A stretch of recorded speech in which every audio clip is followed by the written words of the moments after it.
everyone. I hope y'all are doing great today. Trying to find this rig that we found the other day. This old Airstream trailer. And I hate finding stuff like this. It just creeps me out.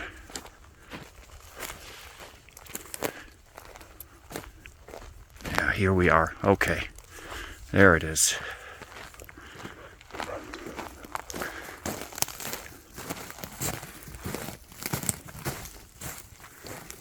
Okay.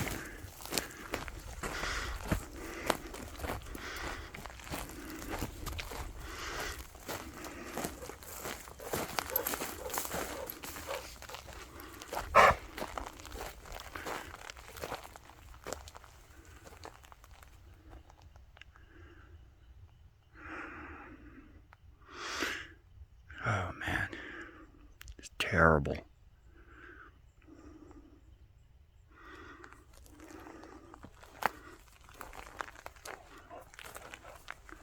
I can see where the firefighters like did cuts and peeled back the skin.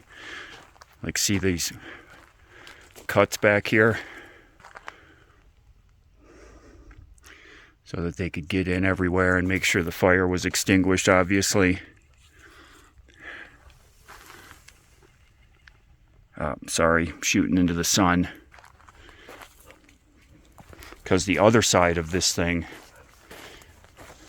there's really not much left.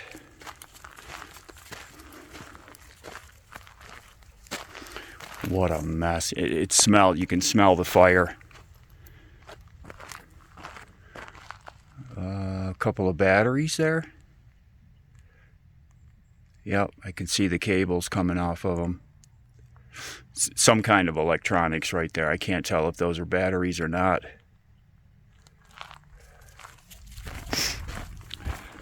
I'm going to keep Lefty away from it. There's a lot of debris. I see 2 propane tanks here. Funny thing is, a couple days ago when we first saw this, those tanks were standing up right next to each other. So somebody has come by and kicked them over for some reason. But this, every time I come across a burned rig like this, it makes me go back to our rig and start double checking things. It's just like an instinct that it makes me want to be sure that we're secure. Because something like this, I can't imagine, the recovery from something like this for us would be catastrophic. I wouldn't even hardly know where to start. Obviously, we would get through it, but my gosh. And here's something interesting I noticed. Those are lithium battery cells that have been spread out here on the ground. I don't know if they were flamed and they extinguished them. So there was a Forest Service employee that came by.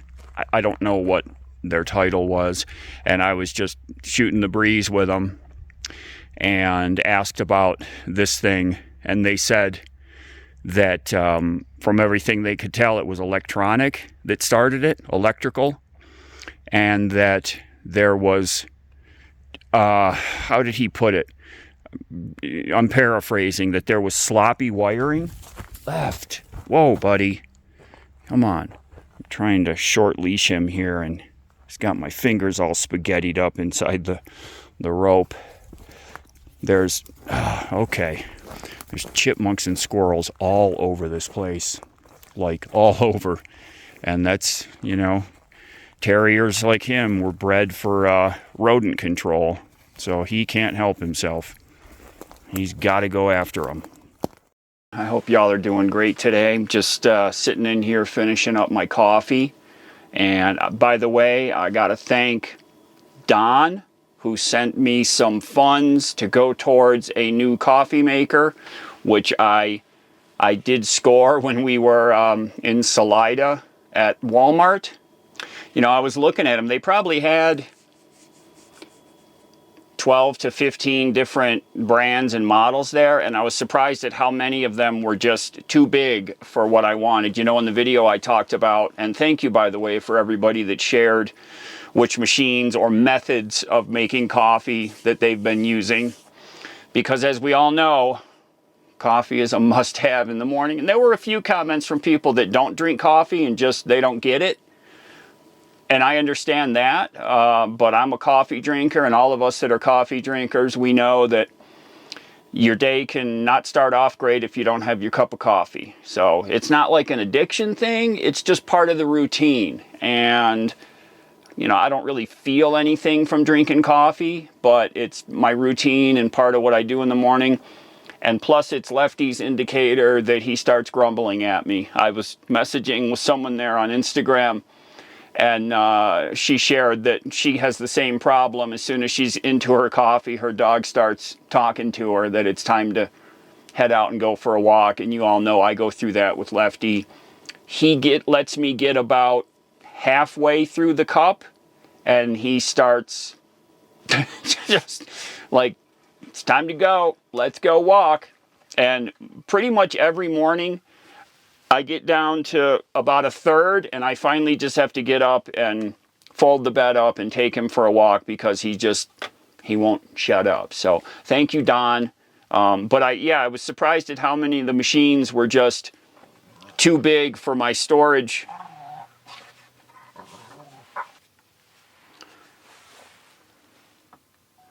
Excuse me. You all right out there, buddy? Hello. Do you mind? I'm making a video. Can you keep it quiet? I'm talking about how noisy you are when I'm drinking my coffee. And just by coincidence, you get noisy.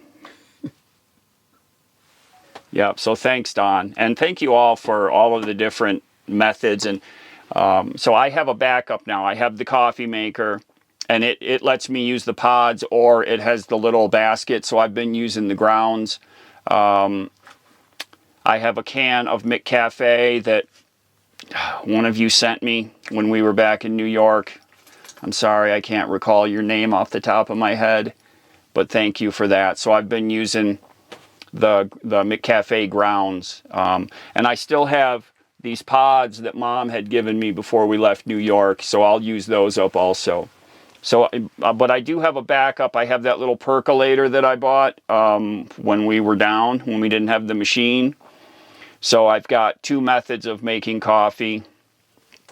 So there should not be another morning where I can't get my coffee. I've got an electric version, and I have a propane version. So thanks again, Don, and all of you that shared your coffee ups and downs with me.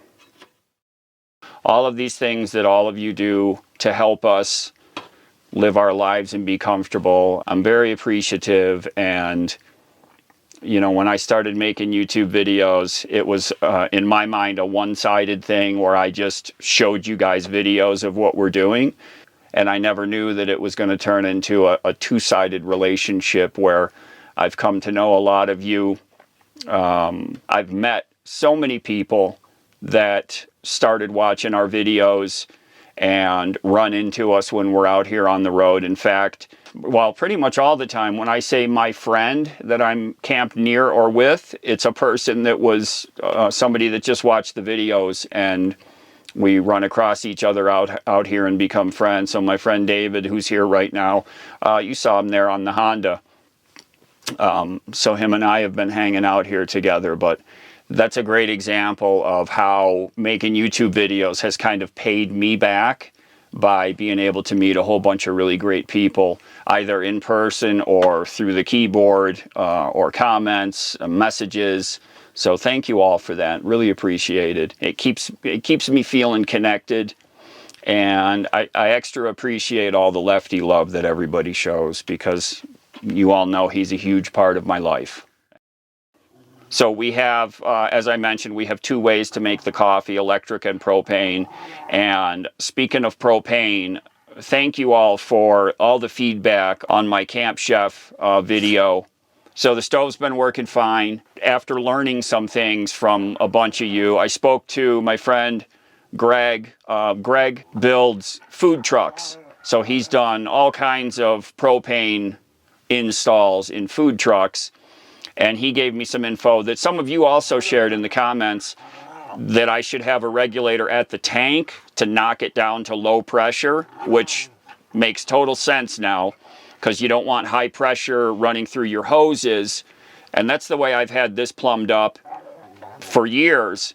And even though Camp Chef says that's okay, they actually sell the exact same adapter hose that I have that just runs straight from the tank right up to their regulator.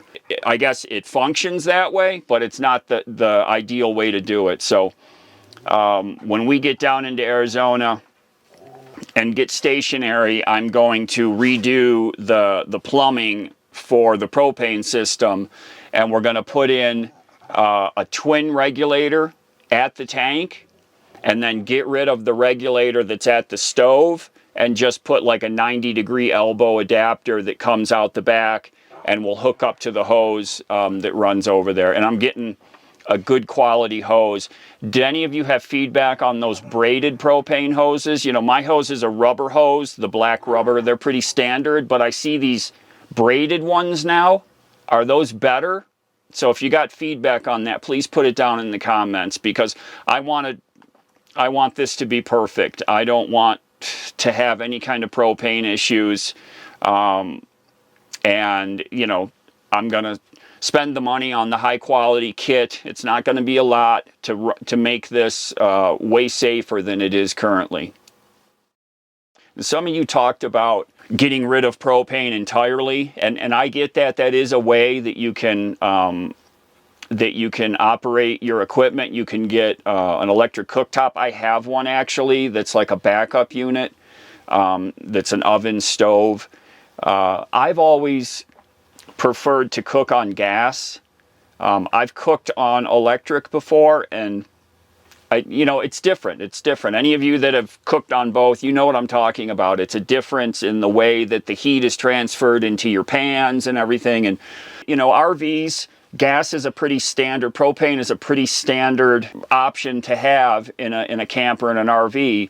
You know, plumb it up correctly, maintain it, keep your eyes on it, get a leak detector, which is another thing I'm going to install, and you can have safe use of propane.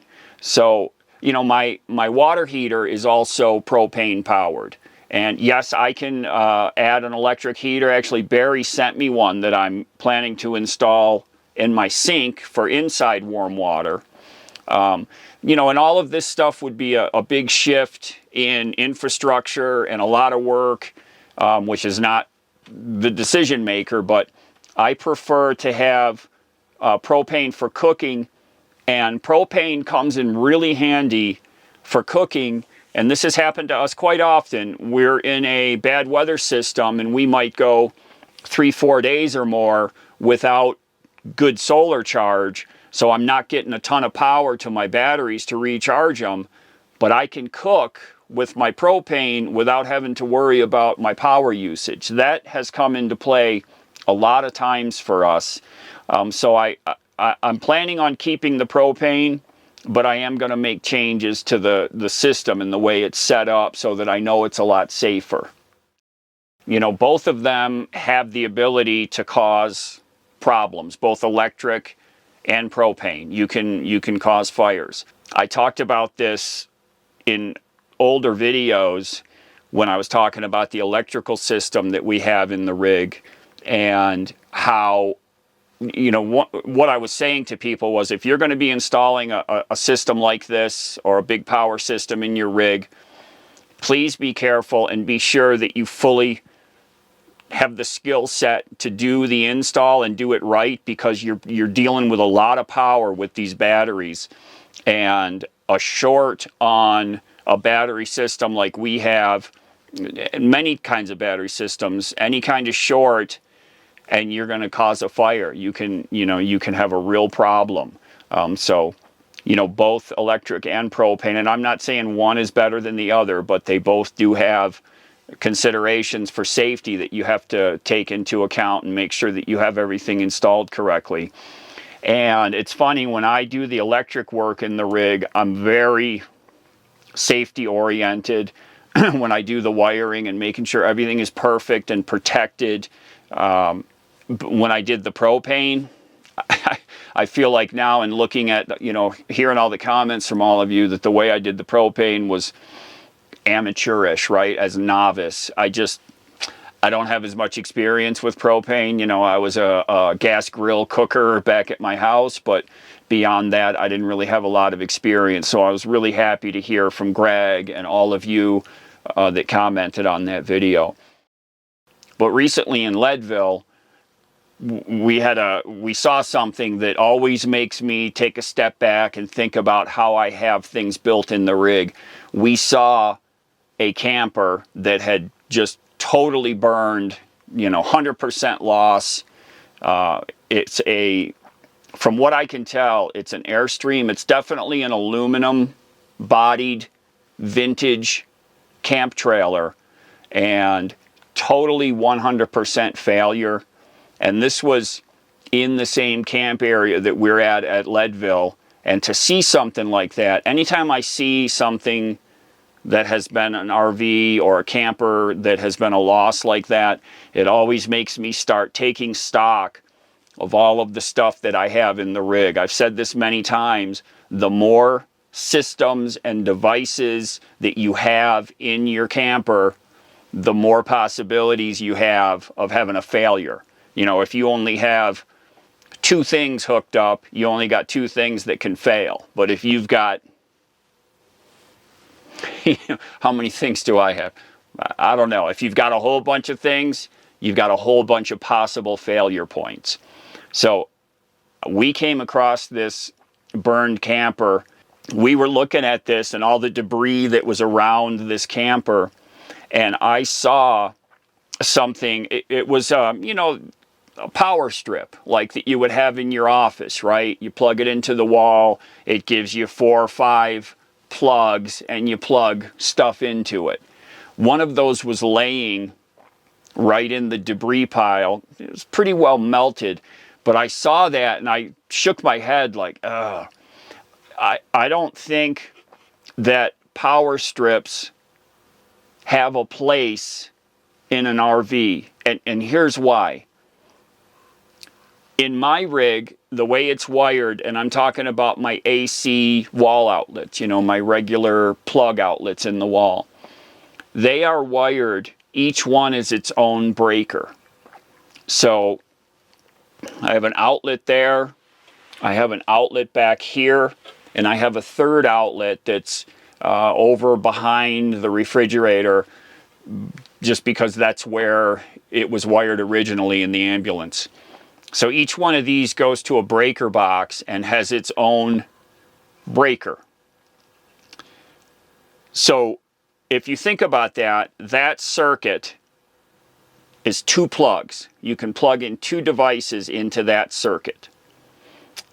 If you plug something in that gives you 5 more plugs, you can now possibly plug in 5, 6 things to that one circuit.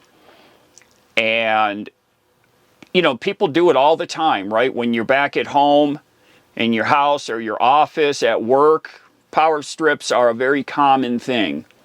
I understand that. I remember back when I was, my daughter was little, this was like the year 2002, like, so I was super into the early internet, and I had my computer, it was an early iMac, and I had the scanner and the printer that all matched the colors, and this was when USB was first taken off, so I had the external USB CD burner and USB, you know, all this stuff, right? And everything was plugged in. I had 3 power strips because I had so much crap plugged in around this computer. And one day, there was smoke. This was in our basement. It was a finished basement, and this is where I had my computer, my little man cave set up, you know. And there was smoke. And we called the fire department, and they came over, and they shot the house like with infrared. They can see the heat, you know, like within the walls to see if there's fire. And they didn't find any fire, but they said, as they looked around at everything, they unplugged everything that was plugged into those power strips, and they said, don't do this. This is one of the things we see all the time that causes fires. Don't do this. And from that day on, I never did that again. I figured out how to minimize how many items I had plugged in around the same wall outlet, you know. So that's always stuck in my head from back when that happened, you know, 20 plus years ago. So when I saw that power strip laying next to this burned up camper, and it itself was melted, the power strip, I'm like, oh my gosh, I wouldn't be surprised if that might have been what caused this. I would just stick to 2 devices in each outlet. You know, not knowing how your campers and your rigs are wired. You don't want to overload. Let's say you've got 2 wall outlets and they're both on one breaker, and you plug in a power strip to one of them or both of them, and now you're overloading one breaker. You could have problems with that. Having an ambulance, and a lot of people know this, ambulances are wired and built very sturdily and very safely and very strong. And the wiring that I saw as I started working on our rig years ago, it was all, the first thought that came to mind was, this is overdone. For example, there was I forget what it was. There was something that was wired in here. It was part of the vacuum suction system. And so that had hoses, you know, for the suction that went to a vacuum pump, but it had an indicator light. And so that indicator light had a wire that went to it. And so not a lot of power to light just a little bulb, but that wire was, I think it was 16 gauge, you know, which is, for a single little power draw like that, that's maybe even 14 gauge. But it also had wire loom over it. So just a single power wire with wire loom. And I found that everything in here was wired that way. So when I started installing items in here, one thing that comes to mind, my roof fan back here, I had to run positive and negative. There's a wire run up under these pads. And it's the wire that came with the fan.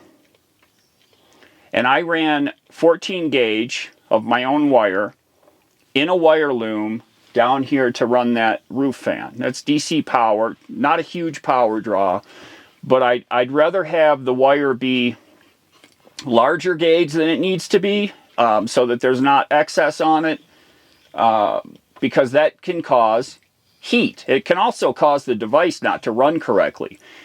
Diesel heaters are especially susceptible to power wire that's not fat enough. I know I ran 14 gauge power wire to my diesel heater. There's people that have had problems getting their heaters to run because the gauge of their power wire was too small. One thing that I have a ton of, the equipment that it takes to do good electrical wiring. The crimpers, the strippers, all of the different heat shrinks, looms, terminals, all different kinds of stuff, Tessa tape, electrical tape.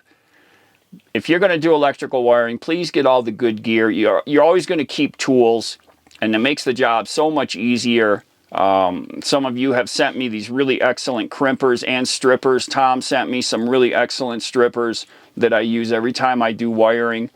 So spend the money, get the good tools, the good kit that you're going to use to do the electrical work.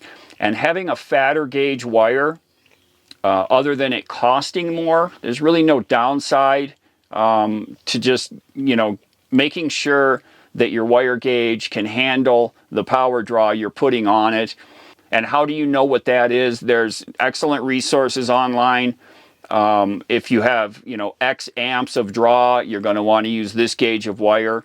And then if you're going to do a long run of wire, you're going to want to increase the gauge. Well, decrease the gauge, increase the fatness of the wire, especially if you have a long run.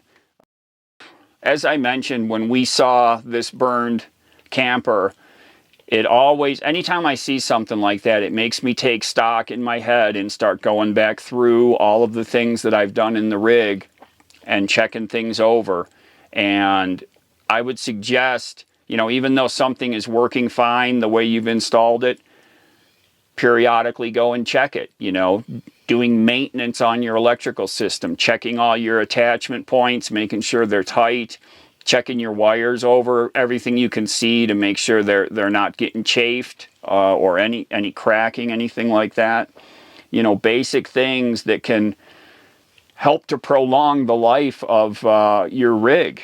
We do have fire extinguishers. We have one right here. We've got another up in the cab right behind the driver's seat. I've got another in an outside cabinet here. I wanted to have access, you know, my battery cabinet is the one outside that's right under here. So that outside fire extinguisher, that's why I have it next to that cabinet.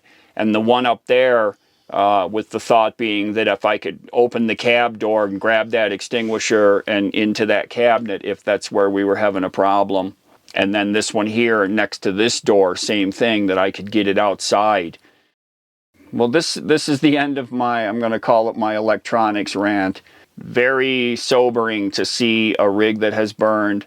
It reminds me, you know, when we're on the road, you know, we'll be on an interstate, and pretty often we'll see a mark on the side, on the shoulder, where something has burned. And, you know, I can only guess that it was, you know, a camper or a trailer.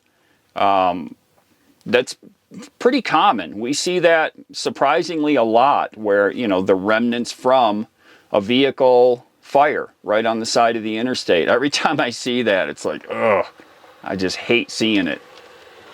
Okay. Oh, somebody driving by. That's okay, buddy. Well, thanks everyone for being here with us today. Everyone, be safe in your wiring. I know a bunch of you don't have campers, don't have rigs, anything like that. And so thank you for listening to me rant on about this, especially you. Everyone take care, be safe, and we'll see y'all again really soon. Oh, did you fart? Oh my God, Lefty. Oh, I'm going outside. Oh my gosh.